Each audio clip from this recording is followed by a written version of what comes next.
gue sebenarnya agak takut sih dengan kenaikan harga yang secepat Takut ya, ini. berarti ya? Takut karena kondisi ekonomi itu semakin parah. Karena nggak hanya itu, Zut. Harga-harga tinggi otomatis kan daya beli masyarakat itu berkurang. Berkurang, ya. Nilai mata uang kita menurun, ya kan? Sekarang rasain aja kalau belanja bapak 100.000 ya. Ngeri kan? Cuma dapat berapa gitu ya. Intinya dampaknya lebih banyak ke mundorotnya gitu ya, berbahayanya daripada lebih bahaya deh. untungnya. Gua gitu sih ya. lebih seneng memang harga emas naik tuh seneng ya, tapi jangan cepet-cepet lah. Tapi bisa turun ke 1,5 gitu nggak sih Om Hendri? Masih agak berat ya sebenarnya, Berat ya? walaupun kemungkinannya itu ada. Tapi agak beratnya kenapa Ada. sih? Karena kalau melihat dari kondisi ekonomi kita sendiri aja nih, kita nggak usah kondisi ngomong ekonomi ya? nggak usah ngomong global ya. Dampak ekonomi global segala macam. Di sini aja itu kayaknya udah mengkhawatirkan. Halo Moviters, dimanapun berada, jumpa lagi bersama aku Zudi dan Henry Om. Pratama. Ya, kali ini kita coba bahas terkait dengan emas ya Om Hendri ya. Emas itu kan akhir Desember lalu, kita kan udah buat video tuh. Kalau Moviters lihat itu, kita udah memperkirakan ya harga emas di 2025 seperti apa. Nah, ini awal tahun itu ternyata udah 1,6 dan di bulan Februari ini tembus 1,7 juta Om Hendri. Iya. Kok sampai segitu tuh apa ya sebabnya ya? Iya, ini memang sangat mengejutkan sih Zut ya. Kemarin kan gue prediksi itu kira-kira malah kayak di tengah lah gitu ya, di tengah atau di akhir gitu ya, mulai harganya tuh mulai naik gitu kan. Jadi sekarang ini kayak jangan-jangan mau 2 juta nih. Gitu Nah, ini makanya nih, soalnya baru ya istilahnya baru 2 bulan di awal 2025 gitu ya. Kalau misalnya kasarannya tiap bulan naik 100.000, naik 50.000, bisa jadi dalam belum tutup tahun udah 2 juta kali ya. 2 juta nih. Iya, jadi faktornya tuh kemarin yang gue perhatikan tuh lumayan banyak ya Zut ya. Kita kan banyak case-case lah yang terjadi ya, mulai dari kayak pajak 12% gitu kan, yang nggak jadi gitu. Terus apalagi gas kemarin juga ya. Nah itu kan menghasilkan kondisi-kondisi yang tidak pasti gitu. Jadi jangan dikira misalkan kayak kemarin pajak nggak jadi, gas nggak jadi, itu tidak berefek apa-apa. Sangat berefek. Akhirnya efeknya jadi ke sini nih, menghasilkan ketidakpastian ekonomi. Dan ditambah lagi Zut, PHK itu juga udah semakin bertambah lagi ya kan. Iya nih, gimana nih ya? Dari mulai yang perusahaan swasta nih, terus sekarang tambah lagi TVRI punya pemerintah. Benar. Punya pemerintah aja mereka mengurangi karyawan loh. Iya, Ya kan? apalagi yang non pemerintah atau swasta. Pasti ya gimana? Karena memang kondisinya harus seperti itu ya, Iya, Om Hendri ya. itu udah semakin parah. Terus sekarang yang lagi hype juga ini Zut, anggaran PNS itu mulai dikurang-kurangi. Nah, jadi dampaknya juga kemana-mana nih gitu kan. Kalau dikurangi biasanya kan gini, kalau PNS tuh suka bikin kayak kegiatan ya, event, seminar atau apa di hotel gitu ya. Nah, industri hotel yang akan terdampak nih. Iya. Jadi udah mulai nggak ada lagi nih acara-acara begitu ya. Dan tadi bener ya, mungkin aku menyikapi yang soal PHK tadi, ketika imbas anggaran seperti ini, nggak ada acara-acara di hotel. Otomatis itu nggak cuman orang hotel yang melakukan pemangkasan atau efisiensi, travel juga kan sepi jadinya. Travel kena ya. Terus catering. Ya. Pokoknya imbasnya inilah global Indonesia semuanya kena sih. Iya, itulah jadi awal mulanya kenapa harga emas ini jadi semakin naik gitu ya, karena tadi kondisi ekonomi nggak pasti, terus juga tadi pengangguran mungkin bertambah ya Zut ya. Jadi banyak banget. Akhirnya ya udah, kita nanti akan bersaing dengan orang-orang itulah yang banyak menganggur ya. Jadi persaingan semakin ketat. Jadi dari persaingan yang semakin ketat, gini, kemarin aja persaingan waktu belum terlalu ketat itu nyari kerja aja udah susah Zut ya, apalagi sekarang. Dan beberapa perusahaan itu bukan perusahaan kecil aja ya, perusahaan besar nih yang karyawannya kayak dari 1.000, 2.000 sampai 3.000 orang gitu. Begitu mereka kena layoff atau PHK, pengangguran jadi langsung bertambah banyak kayak gitu. Ya. Dan oke, mungkin next question ini kan, kalau di Indonesia ini kok apa ya? Aku amati memang harga emas itu pergerakannya cepat banget gitu ya. Kayak yang tadi di awal kita sampaikan ya, dari 1,6 kemudian ke 1,7 gitu dalam waktu 1 bulan itu kan cepat banget. Nah, ini sebenarnya apa aja ya faktor-faktornya gitu Om Hendri, kok naiknya lumayan gitu di sini? Nah, jadi faktornya tuh yang gue perhatikan tadi kan kita udah ya ketidakpastian ekonomi gitu kan, terus juga sekarang tuh ada korupsi juga meningkat gitu kan Zut ya. Jadi sekarang kan berita-berita tentang korupsi itu mulai terbongkar semua ya, satu-satu ya, dari mulai yang triliunan, terus yang receh-receh sampai di tingkat sekolah ya, dana PIP kayak gitu, itu pun udah terjadi banyak banget kayak gitu kan, korupsi-korupsi seperti itu. Akhirnya dari korupsi itu kan menghasilkan inflasi gitu Zut. Terus juga nilai tukar rupiah kita juga semakin menurun gitu kan. Nggak tahu terakhir itu kemarin tak cek $1 itu tukeran kita berapa ya? 16.400 kalau nggak salah. Segituan lah kurang lebih. Semakin tinggi lagi ya. Iya. Dan menunggu 17.000 kayaknya bentar lagi nih. Iya, sebentar lagi nih kayaknya, bentar lagi mau 17.000 ya. Nah, terus juga dengan kondisi yang seperti ini, ketidakpastian seperti ini, pembeli emas ini juga semakin meningkat nih. Permintaan akan emas ya, terutama buat orang-orang yang memang uangnya lebih ya Zut ya, yang masih ada banyak lah orang-orang kaya ya, karena dengan kondisi yang tidak pasti seperti ini mereka akan mengamankan nih aset-asetnya, hartanya ke aset yang lebih aman seperti emas kayak gitu. Jadi memang orang itu ya apa namanya, dengan melihat kondisi yang carut marut seperti ini, untuk investasi yang paling stabil memang ke emas ya. Ke emas. Makanya tadi pernyataan Om Hendri yang terakhir terkait permintaan emas itu meningkat ya gara-gara ini ya. Betul. Kondisinya seperti ini ya, karena permintaan meningkat otomatis harganya kan jadi ya, naik. Jadi gitu naik. Ya. Jadi terus naik. kalau yang jual gimana tuh ya? Banyak juga nggak kalau permintaan naik itu? Akan selalu ada nggak sih emas itu? Selalu ada sih yang jual. Jadi ya? biasanya kalau untuk para investor emas ya, mereka akan jual itu kalau nggak butuh ya targetnya sudah tercapai.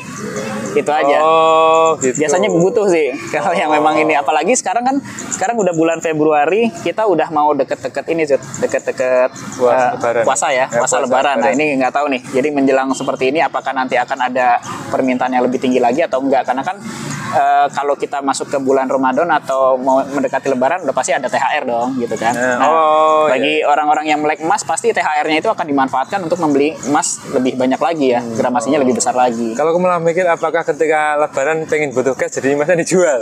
Ada juga seperti itu, bisa juga. Jadi kan ada dua tipe orang ya, ada yang memang uangnya banyak cukup gitu kan, atau yang pas-pasan. Nah, yang pas-pasan ini mungkin akan ngegade atau ngejual. Nah, itu maksudku kan. Kayak gitu. Wah, ini anak-anak Jawa.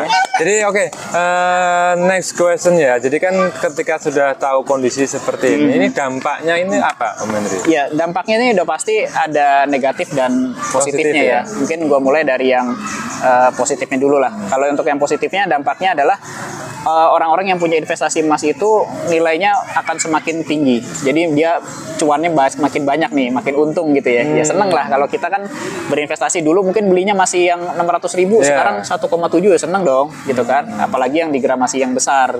Gramasi besar itu lebih gede lagi.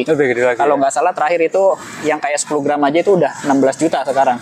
Kemarin masih 15 tuh. Naiknya udah lumayan kan. Nah, dampak negatifnya adalah bagi orang-orang yang uangnya pas-pasan Zut, atau yang kategori miskin gitu ya. Karena kondisi seperti ini emas itu kan ibaratnya berbanding terbalik. Kondisi ekonomi buruk dia akan harganya naik dengan cepat, tapi kondisi ekonomi membaik dia akan harganya stabil, naiknya tuh pelan-pelan. Artinya apa? Dengan kondisi seperti ini banyak orang-orang yang merasakan kesulitan ya, kesusahan, harga-harga semakin melambung tinggi.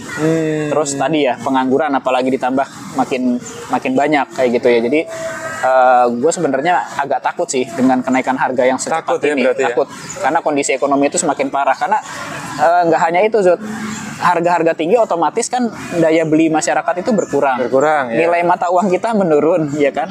Sekarang rasain aja kalau belanja 100.000 ya, ngeri kan. Cuma dapat berapa gitu ya. Intinya dampaknya lebih banyak ke mundorotnya gitu ya, berbahayanya daripada lebih bahaya deh. Untungnya. Gua gitu sih lebih seneng memang harga emas naik tuh seneng ya, tapi jangan cepet-cepet lah. Tapi bisa turun ke 1,5 gitu nggak sih Om Hendri? Masih agak berat ya sebenarnya, walaupun kemungkinannya itu ada. Tapi agak beratnya kenapa sih? Karena kalau melihat dari kondisi ekonomi kita sendiri aja nih, kita nggak usah ngomong global ya, dampak ekonomi global segala macam. Di sini aja itu kayaknya udah mengkhawatirkan. Sekarang kenapa sih kita punya pemerintahan nih kayak pengen ngambil dana dari kita dari mana aja gitu ya, dari pajak, dari apa, dari ini. Terus untuk mendukung salah satu program pemerintah juga Zut ya, kayak makan bergizi gratis, itu kayaknya perlu dana dari mana-mana nih gitu. Jadi pajak nggak berhasil, ini nggak berhasil, ya ini sekarang dikurang-kurangi segala macam. Artinya mungkin ya uangnya itu nggak cukup. Ini kita nggak bukan kita ya, maksudnya gua nggak membahas soal politik ya, tapi membahas secara keseluruhan. Oh ya. iya, Artinya ini nggak politik ya, nggak politik ya, apa adanya gitu lah ya. Apa adanya, artinya kondisi keuangan negara kita ini lagi nggak memungkinkan Zut gitu. Kondisi ekonomi juga sedang buruk. Jadi bingung nih prioritasnya mana yang mau diduluin nih. Itu aja sih. Iya, berarti memang kesimpulan dari cerita Om Hendri tadi, kondisi ekonomi di sini lagi nggak baik-baik saja ya? Iya, itu benar. Sangat-sangat tidak baik gitu kan. Jangan-jangan Om Hendri mau kabur aja dulu nih. Kalau punya kesempatan ya ayo sih. Cuma kan nggak gampang ya, banyak faktor ya. Oke, nanti yang ini akan kita bahas di lain kesempatan ya.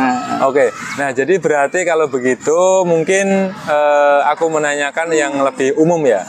Kalau seperti ini, prediksinya gimana Om Hendri? Ke depan Mas akan naik jadi 2 juta nih di akhir tahun? Atau, oh enggak, ternyata ini kok kebijakannya diubah. Jadi Mas bisa nggak naik lagi atau kondisinya ekonominya agak membaik gitu ya. Jadi 1,5 gitu kan. Kadang aku nih mau beli nggak ya, aduh 1,7 nih, takutnya belilah ternyata turun, wah rugi dong. Misalnya mau beli sekarang, aduh 2 juta ya, untung lah 300.000 gitu. Gimana nih kira-kira? Kalau ngelihat dari kondisi ekonomi ya Zut ya, yang di sini ya, gua sih pesimis akan turun. Nggak mungkin turun ya. Misalkan sekarang orang beli ini 1,7, udah beli aja, ntar juga 1,8 kok gitu. Dan sampai gitu mungkin ya. Mungkin prediksi gue 2 juta itu bisa terjadi sebelum akhir tahun, bisa terjadi. Karena nggak tahu ya. Banget ya bener ya. Iya. Karena pergerakannya sekarang kayak gini. Terus solusi-solusi untuk pemulihan ekonomi ini belum terrealisasi gitu loh. Terutama sekarang gimana dari pihak swasta banyak yang mem-PHK orang. Artinya apa? Perusahaan pendapatan turun. Terus sekarang dari punya pemerintah sendiri, TVRI lah ya, itu juga mau di PHK. Mungkin aku nambahin, bukan cuma TVRI ya. Ini mohon maaf ya. Kementerian PU itu anggarannya dipotong sangat besar, mungkin 70%. Semua karyawan yang kontrak atau honorernya itu nggak dilanjutkan. Itu ya? Kemarin aku lihat di berita sekitar 400-an orang udah nggak kerja lagi. Gitu. Anaknya makan siangnya enak, yang orang tuanya jadi nggak ada makan gitu. Nah itu kan, jadi prioritasnya untuk anak sekolah pada makan, tapi orang tuanya nggak punya uang. Gimana? Ini kan dilema kan? Okay. Artinya gue belum melihat sampai sejauh ini pemulihan yang akan terjadi itu seperti apa. Malah akan semakin parah. Jadi bisa jadi ya sesuai prediksi kita kemarin di video prediksi harga emas. Betul. Tahun ini 2 juta rupiah itu bisa tercapai 1 gram. Jadi sekali lagi ya, nggak ngomongin politik, tapi yang relate dengan kenaikan harga emas gitu ya. Yang kenapa sih kok jadi naik terus gitu ya. Terus apa yang terjadi? Yang terjadi seperti itu tadi, baik di swasta atau di pemerintah sama-sama sedang downsizing lah bahasanya. Atau ngikat ikat pinggang lebih kencang ya? lagi. Jadinya ya seperti itu, kondisinya lagi nggak baik. Makanya mungkin ini salah satu poin penting nih. Kira-kira apa ya pesan bagi para Movitners yang sedang menyimak video ini nih terkait dengan diskusi kita dari awal tadi Om Hendri? Jadi gini, kalau gue punya saran atau pesan-pesan terhadap penonton ya, amankan aja nih apa yang sudah kita miliki hari ini. Misalkan amankan ya, pekerjaan yang kita sudah punya gitu, nggak usah pakai resign lah ya, sabar-sabar gitu, karena nyari kerja itu nggak gampang. Terus juga bagi yang pengusaha, jaga-jaga deh usahanya gitu ya. Terus hemat-hemat itu juga wajib, dan jangan lupa tetap nabung emas bagi teman-teman yang masih punya kemampuan. Kalau misalkan sekarang udah harga emas sudah mahal, teman-teman bilang mahal saya nggak sanggup gitu kan, bisa investasi di emas digital. Mungkin aku nambahin satu lagi sih.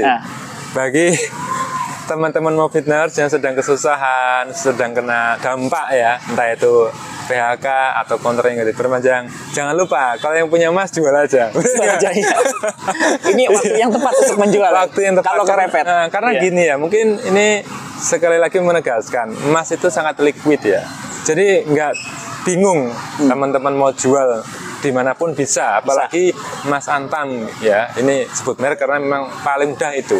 Mas Antam mau dijual, ya udah jual aja. Ini sebagai salah satu apa ya, strategi ya, punya emas ketika benar-benar nggak punya uang. Ini mau makan apa ya? Aku punya emas nih misalnya 20 gram, ya sudah jual aja kan. Karena memang emas itu salah satu apa fungsinya adalah untuk dana darurat ya. Dana darurat ketika bisa. memang jelas daripada utang saudara, utang teman, pinjol gitu. Lebih baik yang ada kita jual. Setuju nggak? Setuju. Yang ada kita manfaatin aja, kita jual ya. Ini kan kaitannya sama kebutuhan hidup sehari-hari yang nggak bisa kita tunda ya. Iya. Jadi kalau memang udah mepet mau nggak mau ya sudah jual aja. Jadi investasi itu memang kadang ketika benar-benar dibutuhkan ya udah kita keluarkan atau kita jual biar kita tetap bisa bertahan hidup. Oke ya, jadi kesimpulannya memang cukup jelas ya. Untuk emas kemungkinan harganya masih akan naik dengan kondisi ekonomi yang seperti ini belum stabil gitu. Dan bagi yang hidupnya stabil tetap harus jaga-jaga ya. Jaga-jaga, tetap harus Tetap berhemat. punya tabungan, tetap punya investasi.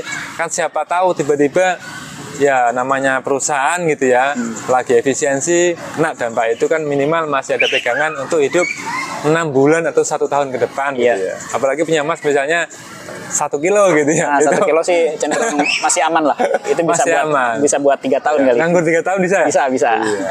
Oke, kalau gitu misalnya nanti ada pertanyaan dari Movitners bisa tulis di kolom komentar ya, dan tetap tongkrongi terus channel Movit Indonesia, tempatnya untuk Cari cari ilmu.